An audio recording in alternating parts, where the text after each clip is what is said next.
నమస్తే welcome to city news.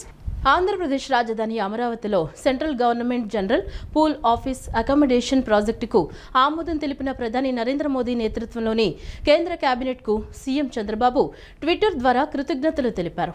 ఈ నిర్ణయం వల్ల అనేక కేంద్ర ప్రభుత్వ కార్యాలయాలు ఒకే చోటకు చేరి వివిధ శాఖల మధ్య సమన్వయం పెరగడంతో పాటు ప్రజలకు మరింత సమర్థవంతంగా సేవలు అందుతాయని ఆయన పేర్కొన్నారు. అమరావతిలో ప్రపంచ స్థాయి మౌలిక సదుపాయాల కల్పనకు, రాష్ట్ర దీర్ఘకాలిక అభివృద్ధికి ఈ ప్రాజెక్ట్ ఒక ప్రధాన మైలురాయిగా నిలుస్తుందని చంద్రబాబు అభిప్రాయపడ్డారు. 6వ తరగతిలో హాస్టల్ సీటు రాకపోవడంపై సోషల్ మీడియాలో నేరుడుప్పల వాసి పోస్టుకు స్పందించిన మంత్రి లోకేష్ మానసకు హాస్టల్ సీట్ ఇప్పించేలా చొరవ తీసుకున్నారు. కుటుంబం కూలీ పనుల కోసం వలస వెళుతుండటంతో కేజీబీవీలో సీటు లభించలేదన్న విషయం తెలుసుకున్న మంత్రి సమస్య పరిష్కరించారు. బాగా చదువుకుని తల్లిదండ్రులు గర్వపడేలా చేయాలని ఆకాంక్షించారు. కర్నూలు జిల్లాకు చెందిన చిన్నారి మానస ఆవేదనపై మంత్రి నారా లోకేష్ స్పందించారు. మానస చదువుకు అండగా ఉంటానని మంత్రి హామీ ఇచ్చారు. నేరేడుప్పల గ్రామానికి చెందిన వ్యవసాయ కూలీల కుమార్తె మానస తనకు చదువుకునేందుకు హాస్టల్లో సీటు ఇప్పించాలంటూ లోకేష్ ను సామాజిక మాధ్యమం ఎక్స్ వేదికగా వేడుకుంది. 5వ తరగతి పూర్తయ్యాక కేజీబీవీ పాఠశాలలో సీటు కోసం చిన్నారి అప్లై చేసింది. అయితే అందులో సీటు రాకపోవడంతో చిన్నారి ఆవేదన వ్యక్తం చేసింది. అంతేకాకుండా తల్లిదండ్రులు వలస వెళ్తుండటంతో తన చదువు ఆగిపోతుందని లోకేష్ మామ అంటూ మానస వేడుకుంది. ఈ విషయాన్ని ఎక్స్ లో పోస్ట్ చేయగా చిన్నారి దీనస్థితిపై మంత్రి వెంటనే స్పందించారు. ఈ విషయంలో విచారించాల్సిందిగా అధికారులకు మంత్రి ఆదేశాలు జారీ చేశారు. హాస్టల్ సీటు ఇప్పించి మానస చదువుకు అండగా ఉంటానని హామీ ఇచ్చారు. బాగా చదువుకుని తల్లిదండ్రులకు మంచి పేరు తేవాలంటూ చిన్నారికి మంత్రి లోకేష్ ఆశీస్సులు అందజేశారు.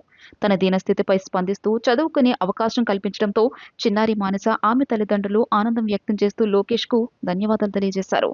రాష్ట్రంలో సామాజిక న్యాయం, సమాన అవకాశాలు, అట్టడుగు వర్గాల సాధికారత లక్ష్యంగా ప్రభుత్వం విస్తృత సంక్షేమ కార్యక్రమాలు అమలు చేస్తోందని రాష్ట్ర సాంఘిక సంక్షేమ శాఖ మంత్రి డోల శ్రీ బాల వీరాంజనేయ స్వామి వెల్లడించారు. ఎస్సీ విద్యార్థుల కోసం 1,543 కోట్ల ఫీజు రియంబర్స్మెంట్ విడుదల చేసి 5.40 లక్షల మందికి లబ్ధి చేకూర్చామన్నారు. తల్లికి వందనం పథకం ద్వారా 2.51 లక్షల మంది విద్యార్థులకు 326 కోట్లకు పైగా ఆర్థిక సాయం చేసినట్లు పేర్కొన్నారు. కూటమి ప్రభుత్వం స్టడీ సర్కిళ్ల బలోపేతం చేయడంతో డిఎస్సిలో పలువురు నిరుద్యోగులకు ఉపాధ్యాయ ఉద్యోగాలు వచ్చాయని సాంఘిక సంక్షేమ శాఖ మంత్రి డోలా బాల వీరాంజనేయ స్వామి తెలియజేశారు. బుధవారం రాజధాని అమరావతిలో మంత్రి డోలా బాల వీరాంజనేయ స్వామి మాట్లాడుతూ ఈ 2 ఏళ్లలో సాంఘిక సంక్షేమ శాఖలో అభివృద్ధి సంక్షేమానికి ప్రాధాన్యం ఇచ్చామన్నారు. 340 మంది విద్యార్థులకు 2 కోట్ల రూపాయలతో ఐఏఎస్ కోచింగ్ అందించామని ఆయన వివరించారు. 200 మంది నర్సింగ్ విద్యార్థులకు జర్మన్ భాషలో శిక్షణ ఇవ్వడమే కాకుండా ఆ దేశంలో ఉద్యోగ అవకాశాల కల్పన చేపట్టామని చెప్పారు.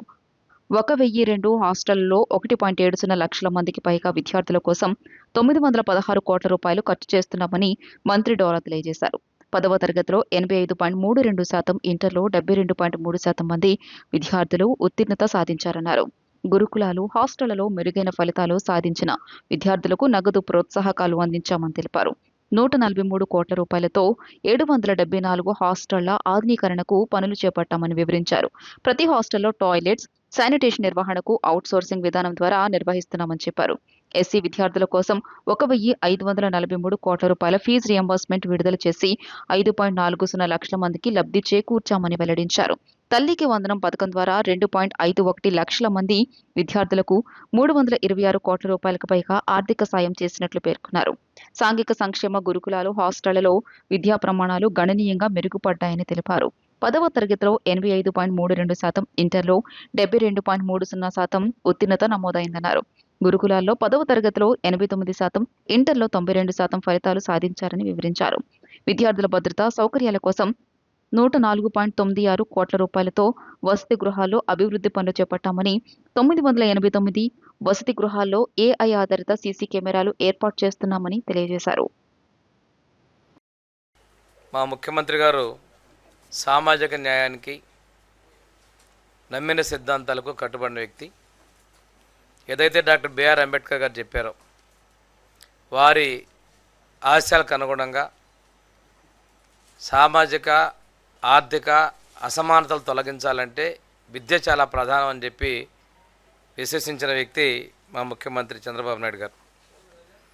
అదేవిధంగా దానిలో ప్రధానంగా మేము తీసుకున్న దాని ప్రకారం సోషల్ వెల్ఫేర్ కావచ్చు, డిజేబుల్డ్ విభాగంలో కావచ్చు ఎక్కువగా హాస్టల్స్ని బలోపేతం చేయటం, విద్యార్థులు గణనీయంగా దానిలో నమోదయ్యేలాగా చేసుకోవటం, ఉత్తమ ఫలితాలు సాధించటం, దాంతోపాటు భవిష్యత్తులో మంచి ఉన్నత స్థితిలో ఉండాలి, సాధికారత సాధించాలి అనేటువంటి అంశాలతో మేము ముందుకు పోతా ఉన్నాం.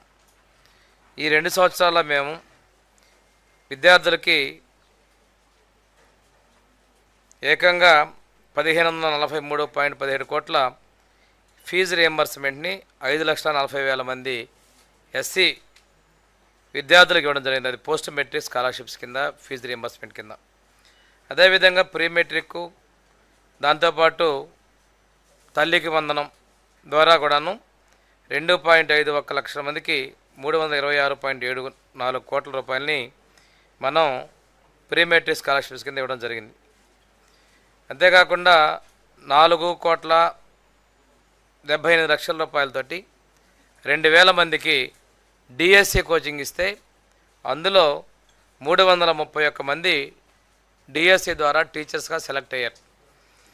180 మంది ఎస్జిటీలు గాను 143 మంది స్కూల్ అసిస్టెంట్లు గాను ఉద్యోగాలు పొంది ఈరోజు ప్రభుత్వ ఉద్యోగాలు చేస్తున్నారనేది మేము కూడా వారికి కోచింగ్ ఇవ్వడం ద్వారా కూడా అది సాధ్యపడిందని చెప్పి గర్వంగా తెలియజేస్తూ ఉన్నాం. ఎప్పుడూ లేని విధంగా మా ప్రభుత్వం వచ్చిన వెంటనే 143 కోట్ల రూపాయలు రిపేర్లు చేస్తే అందులో 104 కోట్ల రూపాయలు ఖర్చు పెట్టి 774 హాస్టల్లో మనం రిపేర్ చేసి మెరుగైన వసతులు కూడా కల్పించడం జరిగింది. ప్రతి ఒక్క హాస్టల్కి కూడాను ఆర్ఓ ప్లాంటు, మస్కిటో మెట్స్, దాంతోపాటుగా మిగిలినటువంటి మౌలిక వసతులు కూడా కల్పించేందుకు మేము చర్యలు తీసుకోవడం జరిగింది. కమ్యూనిటీ టాయిలెట్స్ కూడా 23.79 కోట్ల రూపాయలతోటి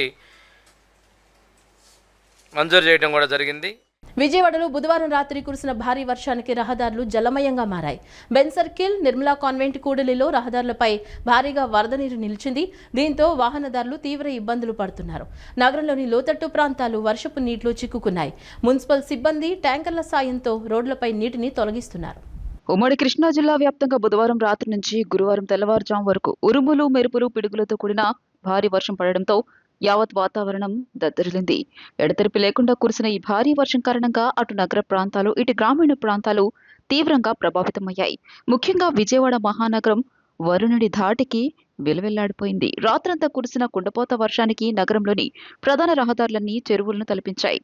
అత్యంత రద్దీగా ఉండే బెన్ సర్కిల్, నిర్మలా కాన్వెంట్ కూడలి వంటి ప్రముఖ జంక్షన్లలో మోకాళ్లతో సమానంగా వరద నీరు వచ్చి చేరింది.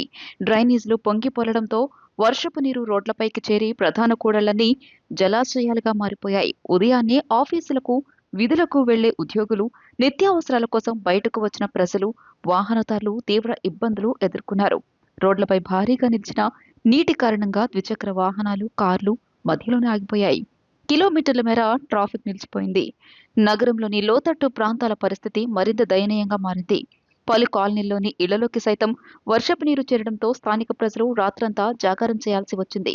విజయవాడ రూరల్ పరిధిలోని పలు ప్రాంతాల్లోనూ ఇదే విధమైన పరిస్థితి నెలకొంది.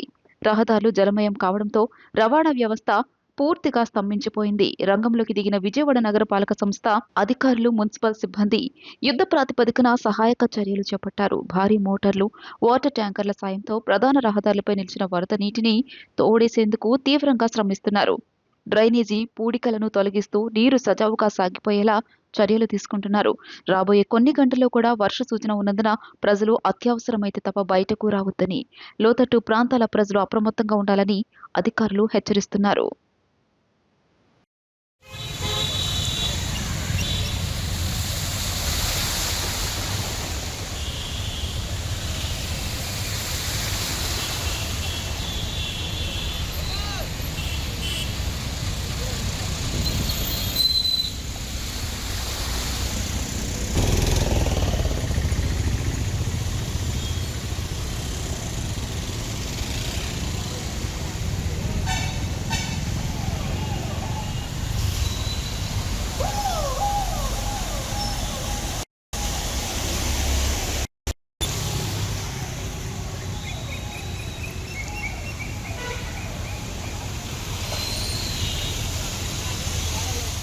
రాష్ట్రంలో ప్రింటింగ్ రంగానికి పారిశ్రామిక హోదా కల్పించే అంశం ప్రభుత్వం పరిశీలనలో ఉందని, దీనిపై సానుకూలంగా స్పందించి తగిన చర్యలు తీసుకుంటామని రాష్ట్ర పరిశ్రమల శాఖ మంత్రి భరత్ స్పష్టం చేశారు. ఇప్పటికే ప్రింటింగ్ రంగానికి విద్యుత్ ఛార్జీలకు సంబంధించి పారిశ్రామిక హోదాను వర్తింపజేశామని వెల్లడించారు. ఈ ఏడాది ఏప్రిల్ 1 నుంచి టారిఫ్ సవరణ కూడా అమల్లోకి వచ్చిందని తెలిపారు.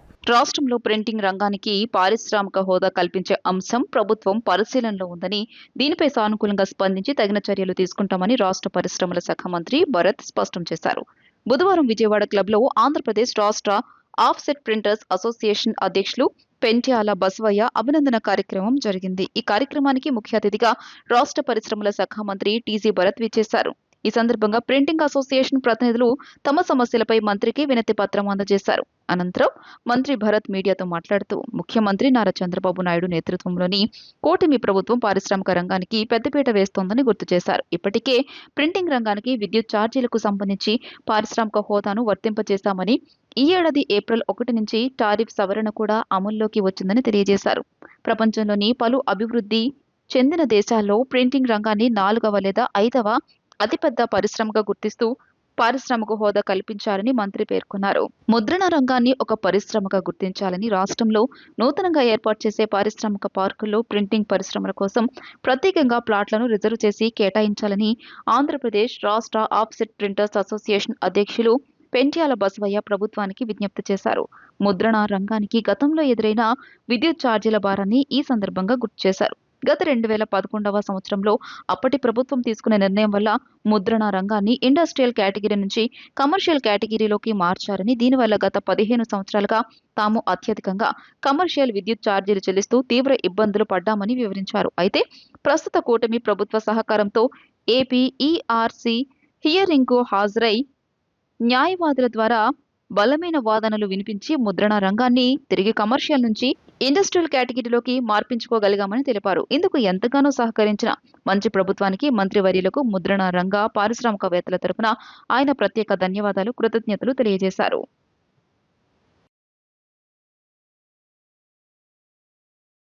They are the almost 4th or 5th ఇండస్ట్రీగా పరంగా తీసుకుంటే బ్రాడర్ స్పెక్ట్రమ్లో they are almost like 4th or 5th ప్లేస్లో ఉంటారు. సో వరల్డ్ ఓవర్ అదర్ కంట్రీస్లో ఇండస్ట్రియల్ స్టేటస్ అనేది ఉంది. ఇక్కడ కూడా ఇండియాలో కూడా ఇండస్ట్రియల్ స్టేటస్ తీసుకోవాలని ప్రతి స్టేట్ నుంచి రిప్రజెంట్ చేయమని చెప్పి their request is there. We will work towards it. అది కాకుండా I was always saying that యునీక్గా ఉండడము, లేటెస్ట్ థింగ్స్ తెలుసుకోవడము, R&D కూడా పెట్టుకొని మైండ్లో ప్రతి ఒక ప్రింటింగ్ ప్రెస్ వాళ్ళు న్యూ థింగ్స్, న్యూ కాన్సెప్ట్స్ తెస్తే they will be very successful అనేది చెప్పడం జరిగింది. So I hope the industries almost in Andhra Pradesh 40,000 to 50,000 people are living on this. So ఖచ్చితంగా మా ఇండస్ట్రీ డిపార్ట్మెంట్ నుంచి ఏ ఇష్యూస్ ఉన్నా we will try to resolve it. ఇది ఏమంటే థింగ్స్ విన్ విన్ ఉండాలి. Continuous follow up is required. ఎందుకంటే సిస్టమ్ ఈజ్ లైక్ దట్. ఒకసారి ఇచ్చిన వెంటనే ఓవర్ నైట్ సడన్గా కాదు. So sometimes you need good follow up, good push. I hope the association will be in touch regularly with me and will try to resolve as much as possible from the association side. ముద్రణ పరిశ్రమని ఒక పరిశ్రమగా ఇప్పుడు దాకా పరిశ్రమగా గుర్తింపు లేదు. Printing ఇండస్ట్రీకి ప్రింటింగ్ ఇండస్ట్రీ అంటున్నాం కానీ వాస్తవంగా ఇండస్ట్రీగా గుర్తింపు లేదు. ఆ గుర్తింపు ఇవ్వమని గౌరవ మంత్రివర్యులను కోరాము. అట్లాగే రాష్ట్రంలో నెలకొల్పుతున్న శ్రద్ధలు ఇండస్ట్రియల్ పార్కుల్లో ప్రింటింగ్ పరిశ్రమకి కొన్ని ప్లాట్లు రిజర్వ్ చేసి వారికి ఇవ్వాల్సిందిగా వారిని అభ్యంతరం జరిగింది. అట్లాగే మన రాష్ట్రంలో ముద్రణ పరిశ్రమ కార్మికుల కొరత, నిపుణులైన కార్మికులు చాలా ఉంది. ఆ కొరతని అధిగమించడానికి మనం ఒక స్కిల్ డెవలప్మెంట్ సెంటర్ పెడుతున్నాము. ఆ సెంటర్కి కూడా సహకరిస్తానని మంత్రి గారు హామీ ఇచ్చారు. Thank you to the government for this assurances. YCP నేతలు రాష్ట్ర అభివృద్ధికి సహకరించాలని ఆంధ్రప్రదేశ్ అసెంబ్లీ స్పీకర్ చింతకాయల అయ్యన్న పాత్రుడు సూచించారు.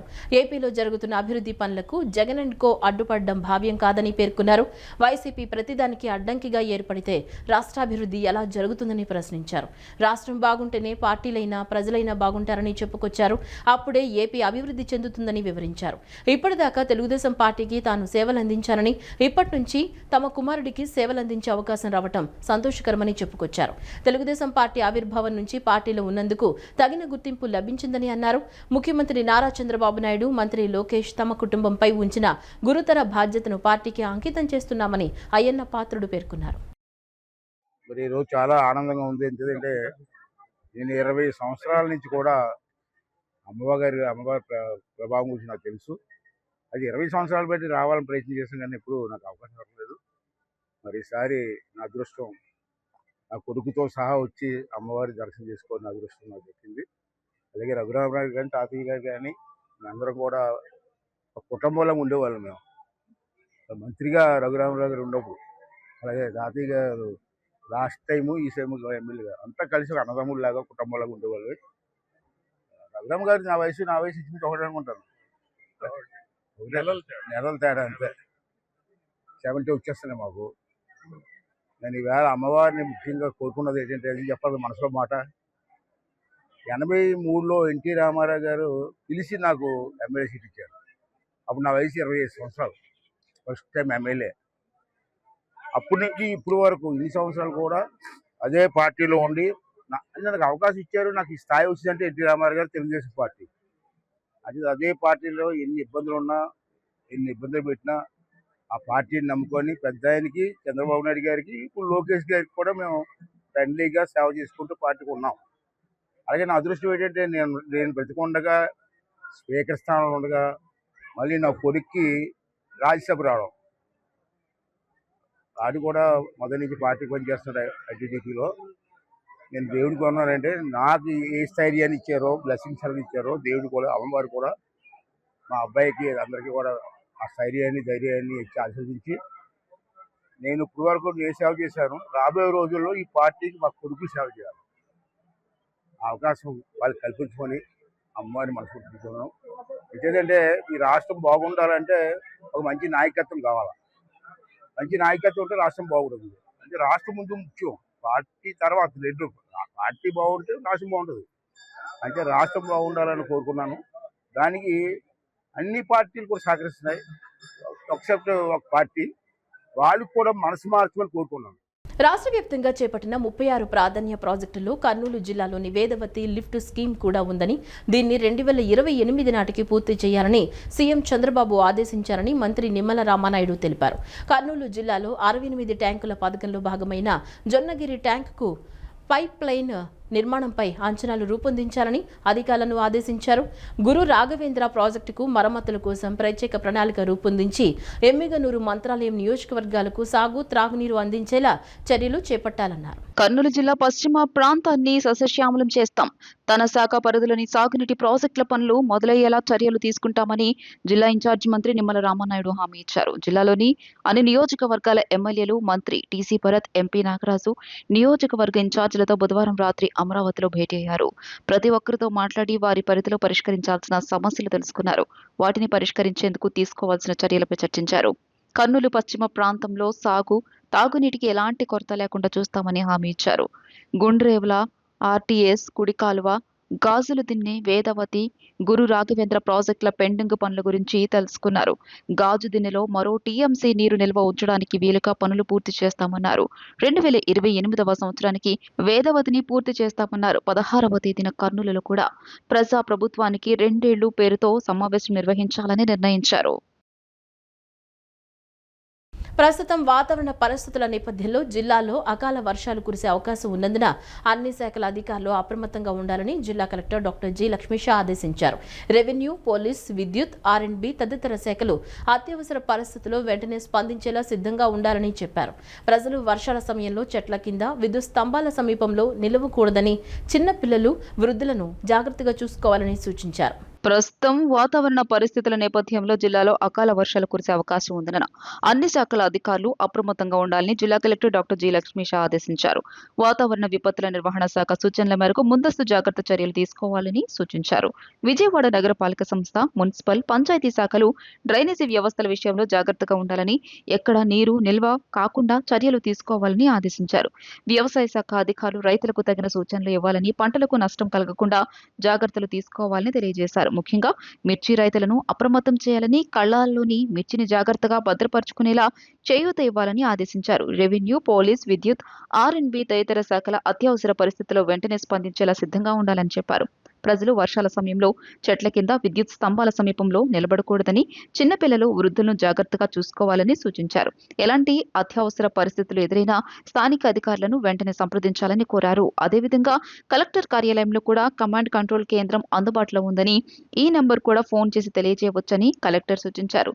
జిల్లా యంత్రాంగం పూర్తిగా అప్రమత్తంగా ఉండి ప్రజల భద్రత కోసం అవసరమైన అన్ని చర్యలు తీసుకుంటుందని కలెక్టర్ లక్ష్మీషా తెలియజేశారు. అకాల వర్షాలు, వడగళ్ల వానతో పంట నష్టపోయిన రైతులకు ప్రభుత్వం అండగా నిలుస్తోందని, ప్రభుత్వ మార్గదర్శకాల ప్రకారం పంటలకు జరిగిన నష్టంపై రైతులకు పరిహారం అందుతుందని ఆందోళన చెందాల్సిన అవసరం లేదని కలెక్టర్ లక్ష్మీషా తెలియజేశారు. తెలంగాణ ఎవరి జాగీరు కాదని, తన మాతృభూమి అని డిప్యూటీ సీఎం పవన్ కళ్యాణ్ స్పష్టం చేశారు.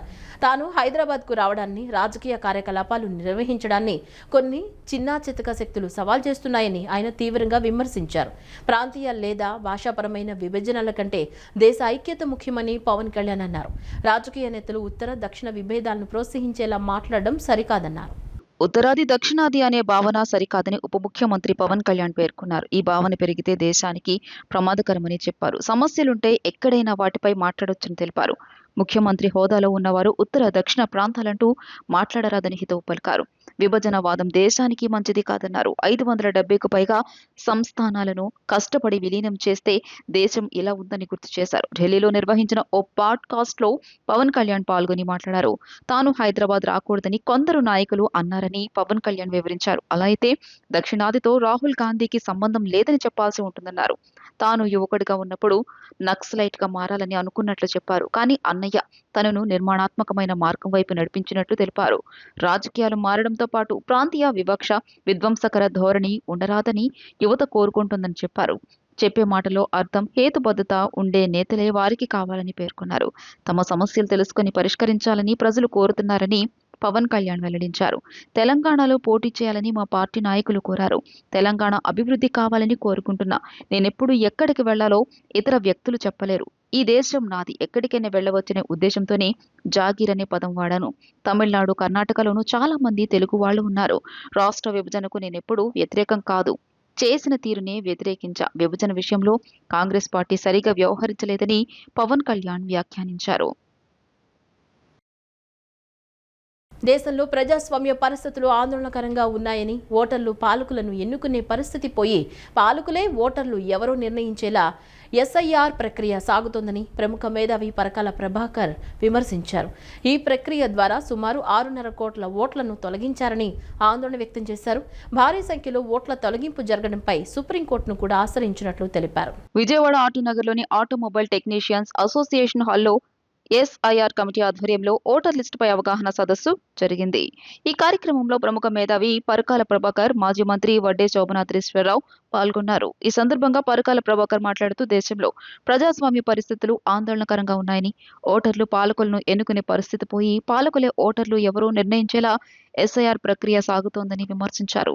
దేశవ్యాప్తంగా ఇప్పటి వరకు ఈ ప్రక్రియ ద్వారా సుమారు 6.5 కోట్ల ఓట్లను తొలగించారని, ఇది ఇలాగే కొనసాగితే దాదాపు 16.5 కోట్ల మంది ఓట్లు కోల్పోయే ప్రమాదం ఉందని ఆందోళన వ్యక్తం చేశారు. కేవలం బోగస్, డూప్లికేట్ ఓట్లను తొలగించడంపై తమకు అభ్యంతరం లేదని, అయితే పారదర్శకత లేకుండా భారీ సంఖ్యలో ఓట్ల తొలగింపు జరగడంపై ఆయన సుప్రీంకోర్టును కూడా ఆశ్రయించినట్లు తెలియజేశారు. అనంతరం ఎస్ఐఆర్ కమిటీ సభ్యుడు, కంపానియన్షిప్ సంస్థ ఫౌండర్ సిరాజుద్దీన్ మాట్లాడుతూ ఆంధ్రప్రదేశ్లో జూన్ 15 నుంచి జూలై 14 వరకు బిఎల్ఓల ద్వారా ఇంటింటి ఓటర్ల సర్వే జరుగుతుందని వెల్లడించారు.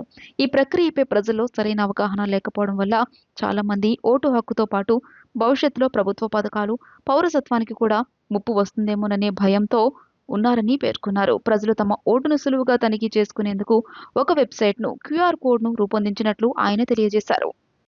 సిఏఏ, ఎన్ఆర్సీ వచ్చినప్పుడు మనందరం కూడా వ్యతిరేకించాం కదా, రోడ్లు ఎక్కాం కదా. ఎస్ఐఆర్ అయితే ఎందుకు ఎక్కట్లేదు? ఎందుకు ఎక్కట్లేదంటే సిఏఏలో సి ఉంది, సిటిజన్షిప్. ఎన్ఆర్సీలో సి ఉంది, సిటిజన్షిప్. ఎస్ఐఆర్లో సి లేదు. ఎంత గొప్ప ట్రిక్కో చూడండి. సి లేకుండా ఎస్ఐఆర్ పెట్టి సీజ్ చేసేస్తా. ఇవాళ ఉన్న పరిస్థితి.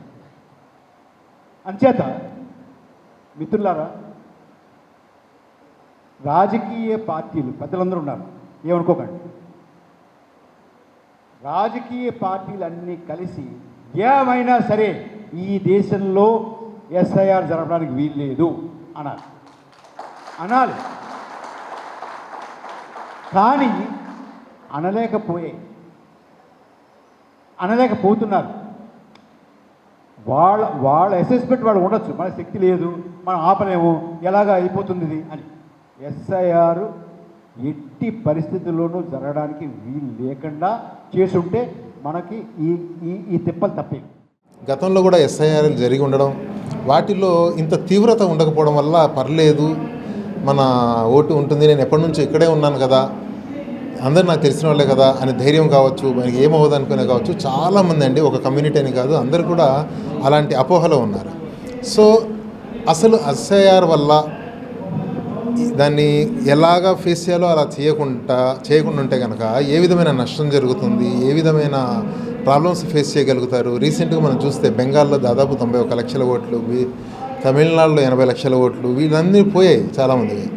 సో ఇక్కడ మనతో ఉన్న వాళ్ళు కూడా అలాంటి నష్టానికి గురి కాకుండా, ఇంకో భయం ఏముందంటే ప్రజల్లో, ఒకవేళ ఎన్నికల హక్కు కోల్పోతే, మన భారత పౌరుల ప్రాథమిక హక్కుది, ఒక హక్కు కోల్పోతే భవిష్యత్తులో ప్రభుత్వ పథకాలు పోతాయేమని చెప్పి భయం ఉంది. అలాగే పౌరసత్వానికి కూడా ముప్పు వచ్చే అవకాశం ఉందని చెప్పి భయం ఉంది. అందువల్ల మేము ఈ రోజున ఎస్ఐఆర్ సర్వీస్ కమిటీగా, ఒక ఆర్గనైజేషన్గా ఏర్పడి ఈ రోజున విజయవాడ ATA హాల్లో, ఆటోనగర్ టెక్నీషియన్స్ అసోసియేషన్ హాల్లో ఒక అవగాహన సదస్సుని ఏర్పాటు చేయడం జరిగింది. ఈ కార్యక్రమంలో వడ్డే శోభనాధీశ్వరరావు గారు గౌరవనీయులు, అలాగే పరకాల ప్రభాకర్ గారు మీరు చూశారు, మిగతా రాజకీయ నాయకులు వీళ్ళందరూ కూడా వచ్చి ప్రజలకు ఇప్పుడు అవగాహన కల్పిస్తున్నారు. జీ కొండూరు మండలం పెనుపాక గ్రామంలో బుధవారం నిర్వహించిన జలధార జలహారతి కార్యక్రమం ప్రజా భాగస్వామ్యానికి, చైతన్యానికి ప్రతీకగా నిలిచింది. ప్రభుత్వానికి ప్రజలు చేయి కలిపితే మంచి ఫలితాలు సాధించవచ్చని నిరూపించిన ఈ ఘటన జలవనరుల సంరక్షణలో కొత్త మైలురాయిగా నిలిచింది. స్థానిక ప్రజలు మన చెరువు మన బాధ్యతగా భావించి ప్రభుత్వంతో కలిసి ముందడుగు వేసి ఫీడర్ ఛానల్ పూడికతీత పనులు ప్రారంభించారు. జీ కొండూరు మండలం పినపాక గ్రామంలో బుధవారం నిర్వహించిన జలధార జలహారతి కార్యక్రమం ప్రజా భాగస్వామ్యానికి, చైతన్యానికి ప్రతీకగా నిలిచింది. కొత్త అధ్యయనానికి పునాది అయింది. జిల్లాలో తొలిసారిగా పూర్తిగా ప్రజలు, రైతుల సహకారం, సామాజిక బాధ్యతతో ఫీడర్ ఛానల్ పునరుద్ధరణ చేపట్టి నీటి ప్రవాహానికి కొత్త జీవం పోశారు. గంగాదేవి చెరువు ఫీడర్ ఛానల్ పూడిక తీసే పనులను జిల్లా కలెక్టర్ లక్ష్మీషా, ఎమ్మెల్యే వసంత వెంకట కృష్ణప్రసాద్ ప్రారంభించారు. ఈ సందర్భంగా ఎమ్మెల్యే వసంత వెంకట కృష్ణప్రసాద్ మాట్లాడుతూ, జలవనరుల సంరక్షణలో ప్రజల చొరవ అత్యంత కీలకమని, ప్రభుత్వ కార్యక్రమాలకు ప్రజల భాగస్వామ్యం తోడైతే అభివృద్ధి మరింత వేగవంతమవుతుందన్నారు. పులివాగు ఫీడర్ ఛానల్ పునరుద్ధరణకు ముందుకొచ్చిన ప్రతి ఒక్కరికి ఆయన కృతజ్ఞతలు తెలియజేశారు. ప్రభుత్వం, ప్రజలు కలిసి చేసిన ఈ మంచి పని ఓ నూతన అధ్యయనానికి నాంది పలుకుతుందని పేర్కొన్నారు. కలెక్టర్ లక్ష్మీషా మాట్లాడుతూ, జలవనరుల సంరక్షణ, రైతులకు సాగునీరు, భూగర్భ జలాల పెంపు లక్ష్యాలతో రాష్ట్ర ప్రభుత్వం అత్యంత ప్రతిష్టాత్మకంగా జలధార జలహారతి కార్యక్రమాన్ని నిర్వహిస్తున్నట్లు తెలియజేశారు. జిల్లాల్లోనూ 400కు పైగా చెరువుల్లో ఉపాధి హామీ అనుసంధానంతో అభివృద్ధి పనులు జరుగుతున్నట్లు వెల్లడించారు. పులివాగు ఫీడర్ ఛానల్ అభివృద్ధి పనులు శ్రామికులతో చేయడానికి వీల్లేకపోవడం వల్ల గౌరవ ఎమ్మెల్యే దార్శనికత, ఆలోచన మేరకు ప్రజా భాగస్వామ్యంతో ఈ పనులు చేపట్టడం జరిగిందన్నారు.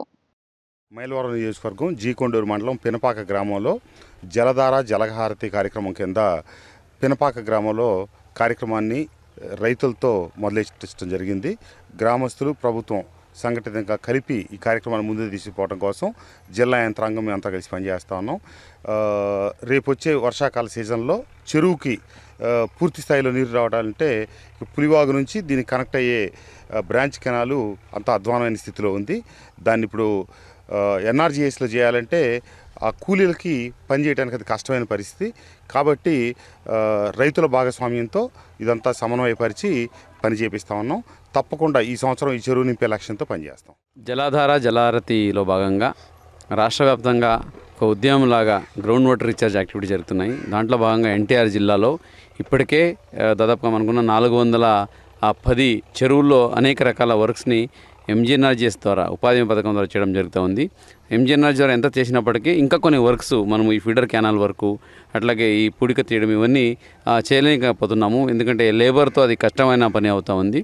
సో అది ఎలా చేయాలని ఆలోచిస్తే గౌరవ ఎమ్మెల్యే గారు మైలవరం కాన్స్టిట్యున్సీ ఎమ్మెల్యే గారు దీనికి ఒక మంచి ఒరవడి మొదలుపెట్టారు. ప్రజా భాగస్వామ్యంతోనే ప్రజలతోనే ఆయన కాంట్రిబ్యూషన్ కూడా చేసి ప్రజలతో కూడా మమేకమయ్యి గవర్నమెంట్ సపోర్టు అంటే ఎంజీఎన్ఆర్జీస్లో ఏదైతే సాధ్యం కాని పని ఉందో అది కూడా చేయడానికి ఇక్కడ మిషన్ పెట్టించడము, ఇట్లాగా ఫ్యూల్ పెట్టించడము, అలాగే పబ్లిక్ను మమేకమై ఒక పీపీపీ మోడ్లో ఈ కార్యక్రమం చేయడం జరుగుతూ ఉంది ప్రజా భాగస్వామ్యంతో. ఇది ఒక మంచి వరవడి. ఇప్పుడు అయితే ఈ పులివాగు నుంచి చెరువుకి రావాలో పినపాక చెరువుకి మధ్యలో ఉన్న 1 కిలోమీటరు ఒక 1100 మీటర్ చెరువు అయితే ఉందో ఈ కెనాలు దానికి ఎక్కువ పొడిక ఉండి అలాగే మొత్తం పుడుచుకుపోయింది. ఇప్పుడు మిషన్ పెట్టి తీస్తే ఈ చెరువు మొత్తం 100% నింపుతుంది. ఇప్పుడు వచ్చే వర్షాకాలంలో మ్యాక్సిమం వాటర్ దీంట్లో ఇంపౌండ్ అవుతుంది. ఇంపౌండ్ అవ్వడం వల్ల గ్రౌండ్ వాటర్ కూడా పెరుగుతుంది.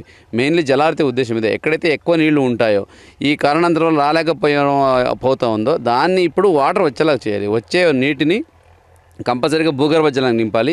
దానివల్ల మనకు రానున్న రోజుల్లో అగ్రికల్చర్కి అట్లాగే దీనికి గ్రౌండ్ వాటర్ బాగా రీఛార్జ్ అవుతుంది. ఇంకా గ్రౌండ్ వాటర్ లెవెల్కి వస్తే మన జిల్లాది 3 మీటరు అంటే వర్షం వచ్చిన తర్వాత 3 మీటర్లో ఉండాలి. వర్షం అయిన తర్వాత ఏదైతే మన సీజన్ అంతా కంప్లీట్ అయ్యాక 6 మీటర్కి రావాలి. అంటే 3 మీటర్ 6 మీటర్ పరిధిలో ఉండాలి. ఇప్పటికీ 6.38 మీటర్లు ఉంది. ఇంకొక 30 సెంటీమీటర్ తక్కువ అయిపోయింది ఆల్రెడీ. ఇది కూడా మనం పెంపొందాలి. నెక్స్ట్ ఇయర్ ఇంతకన్నా మంచిగా మనం మెయింటైన్ చేయాలంటే ఇటువంటి కార్యక్రమాలు జలహారతిలో వచ్చేయాలి. ఈ విజయవాడ మాచవరం మండలం 26వ డివిజన్లో నరేంద్ర మోదీ సుపరిపాలన 12 సంవత్సరాల కాలం పూర్తి చేసుకోవడమే కాకుండా మాజీ ప్రధాని నెహ్రూ రికార్డును బద్దలు కొట్టి ఎంపికతో కాకుండా ఎన్నికతో ఈ కాలాన్ని పూర్తి చేసిన సందర్భాన్ని పురస్కరించుకుని బీజేపీ మాచవరం మండల పార్టీ ఆధ్వర్యంలో కూటమి నాయకులు పూజలు నిర్వహించారు. ఆంజనేయ స్వామి ఆలయంలో మోడీ ఆయురారోగ్యాలతో ఉండాలని, దేశాన్ని అభివృద్ధి పదంలో నడపాలని పూజలు చేశారు. ఈ కార్యక్రమంలో మండల అధ్యక్షుడు పెదపాటి చంద్రశేఖర్ నాయకత్వం వహించగా జిల్లా ఉప అధ్యక్షురాలు Bommadevara Ratnakumari, BG MM general secretary Mannavaramma, TDP 1వ డివిజన్ అధ్యక్షుడు కొమ్మినేని సురేష్ తదితరులు పాల్గొన్నారు.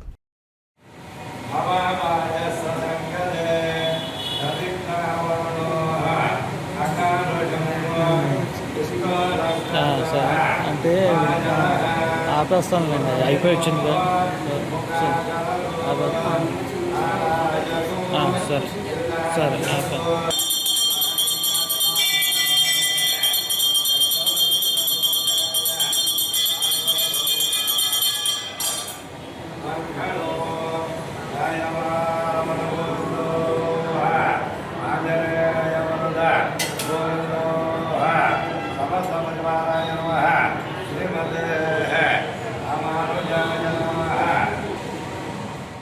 ఈ వార్తలు ఇంతటితో సమాప్తం. నమస్కారం.